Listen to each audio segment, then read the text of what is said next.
FIFA membatalkan status Indonesia sebagai tuan rumah Piala Dunia U20 2023. Pembatalan ini tidak hanya memberi kekecewaan pada masyarakat Indonesia, tapi juga kesedihan mendalam pada pemainnya. Kesedihan mendalam ini ditunjukkan pada 3 pemain U20 saat berkunjung ke redaksi iNews Jakarta. 3 pemain timnas U20, Hugo Samir, Rabani, dan Kadek Arel berbagi pita hitam di ruang redaksi sebagai simbol duka batalnya Piala Dunia U20 2023 digelar di Indonesia.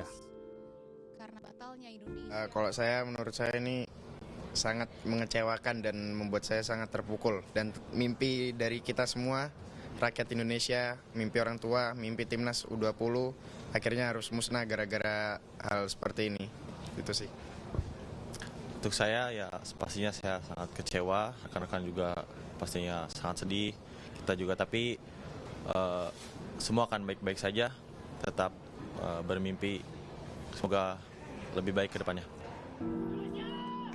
Usai perjuangan panjang, Indonesia akhirnya gagal menjadi tuan rumah Piala Dunia U20 2023. Dengan demikian, timnas Indonesia U20 otomatis tidak ambil bagian dalam kompetisi tersebut karena kehilangan tiket jatah lolos lewat jalur tuan rumah. Tim Liputan iNews melaporkan.